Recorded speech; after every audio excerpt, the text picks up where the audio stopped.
Ya está en el estudio Solange Márquez, ya la conoces, ha estado aquí varias veces. Es académica de la Facultad de Derecho de la Universidad Nacional Autónoma de México, la UNAM. Fue directora de Esfera Política, Centro de Estudios en Democracia, asesora parlamentaria en el Senado de la República y escritora en distintos medios de comunicación impresos. Solange es doctora en Derecho por la UNAM, además consejera y asociada del Consejo Mexicano de Asuntos Internacionales, el COMEXI. Solange, bienvenida a Nueva Cuenta. Muchas gracias, Genaro, por la invitación. Además, súper experta en temas medioambientales, eres también muy cercana al movimiento de Al Gore, ese Círculo Verde, siempre lo platicamos, ¿no? Oye, teníamos una nota previa a esta conversación sobre esta isla en el Pacífico, Kiribati, que podría desaparecer y que de repente parece que no, y que había tomado previsiones y comprado un poco de tierra a Fiji, y que ahora resulta que no, ¿no? ¿Qué está pasando, digamos, tú que le has dado mucho seguimiento a esto? Estamos viendo información ahorita de muerte de manatíes en México, el sargazo en el Caribe, un huracán en Hawái. Son evidentemente fenómenos relacionados. Sí, totalmente. Finalmente todos estos son consecuencia del cambio climático. Hay un impacto muy grande ya a nivel mundial que es imposible de negar, ¿no? A pesar de que haya todavía intenciones de negar el cambio climático y que el cambio climático sea debido a la actividad humana.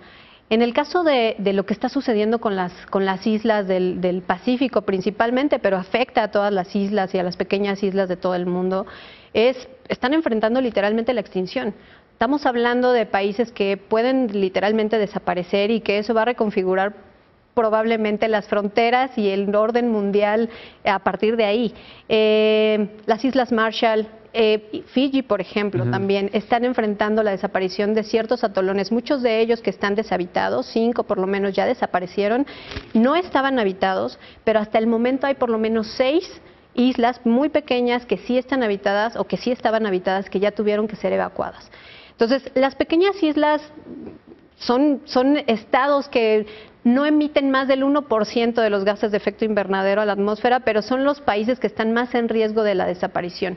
Entonces estamos enfrentando una cosa que de verdad es sumamente interesante, por no decir dramática, que es la posibilidad de la existencia de países que puedan trasladarse a territorios que no les corresponden y por lo tanto sean países que probablemente sigan existiendo jurídicamente, pero en la práctica ya no existan. ¿Cómo van a sobrevivir? ¿Qué va a pasar con sus ciudadanos? ¿Hacia dónde van a ir? ¿No? Creo que el reto que estamos enfrentando es de grandes dimensiones y aún así no hay como un sentido de urgencia en la comunidad internacional, ¿no? Estamos hablando de 200 millones de migrantes, se calculan 200 millones de migrantes por el clima y principalmente, ¿no?, de los países costeros y de estas pequeñas islas. Es tremendo, es tremendo. A ver, ahora hay quien puede decir, ¿no? Pues a mí que me importa, es una pequeña isla, lejísimos de aquí, pero hay también ciudades que están amenazadas por el cambio climático, ¿no? No se puede pensar en Nueva York, tal vez estará amenazada, San Francisco, Acapulco, ciudades costeras que puedan desaparecer. Así es.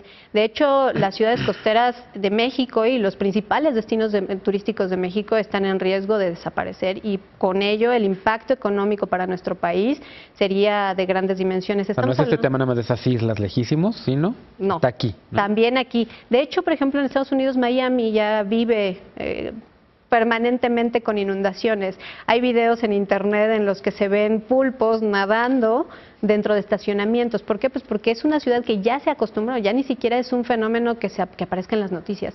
Ya se acostumbraron a vivir con inundaciones permanentemente, ¿no? Eso Nuestras lluvias torrenciales que tenemos aquí. También, o sea, tienen que ver con eso. La Ciudad de México es una ciudad que tendrá que aprender a vivir no solamente con lluvias torrenciales, sino también con estos fenómenos de inundación todo el tiempo.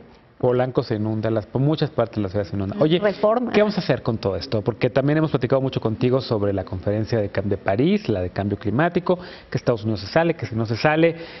Parece que ese consenso que se había creado a nivel global de la comunidad internacional de que el cambio climático existe y que hay que hacer algo por él, hoy con Donald Trump está en riesgo.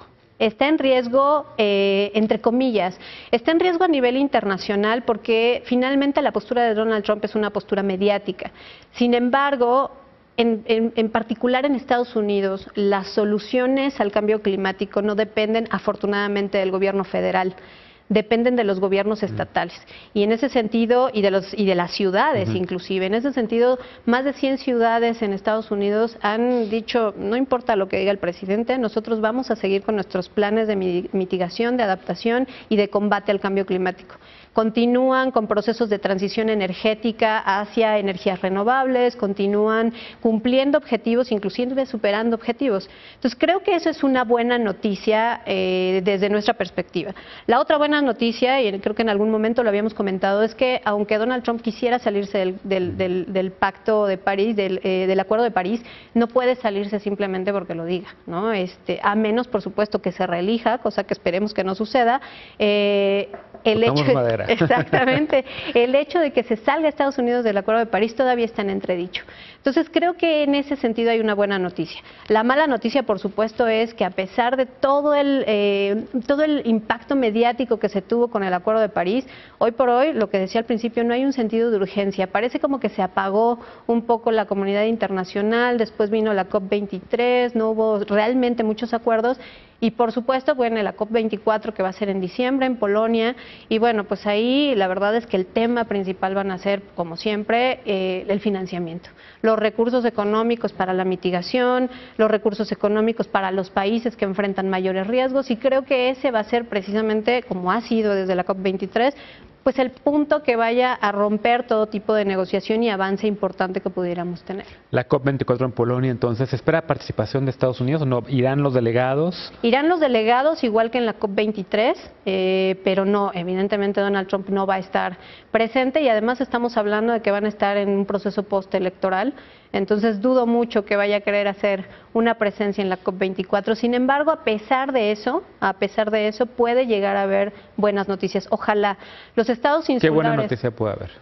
La buena noticia puede ser el que logren llegar a un acuerdo en términos del fondo de adaptación, ¿no? Ya no hablemos de otros temas. El fondo de adaptación, que es el que podría ayudar a los estados insulares a poder adaptarse, a hacer acciones de mitigación e incluso a la relocalización de sus ciudadanos. Entonces creo que ahí podría llegar a haber alguna buena noticia en términos de la COP. ¿Y una mala? Y una mala es que no se llegue a ningún acuerdo, como sucedió con la COP23. La mala es que otra vez los intereses particulares de los mayores contaminadores sean los que dicten la agenda, como también ya pasó en la COP23, y que en esos términos se vuelva a echar. En la COP23 sucedió, se dijo, no podemos seguir permitiendo la intervención directa de los mayores contaminadores. Tenemos que hablar de una cuestión de conflictos de intereses, de transparencia. Y dijeron sí, pero no lo vamos a decidir en 2018, sino que lo aventaron hasta 2019. Entonces, ¿qué significa eso? Que en la COP24 estos mayores contaminadores a nivel mundial van a seguir teniendo una voz muy importante dentro de las negociaciones. Van a seguir viendo por encima de los hombros de los negociadores para ver qué es lo que se está escribiendo. Entonces, creo que la mala noticia es esa, y que una vez más puedan aventar esta cuestión de abrir y de dejar afuera a estos grandes contaminadores lejos de las negociaciones, ¿no? Solange, muchas gracias por estos minutos para Foro Global. Vente pronto para hablar de más temas medioambientales. Claro que sí, con todo gusto. Gracias. Gracias a ti. Muchas gracias por habernos acompañado esta noche en Foro Global. Soy Genaro Lozano.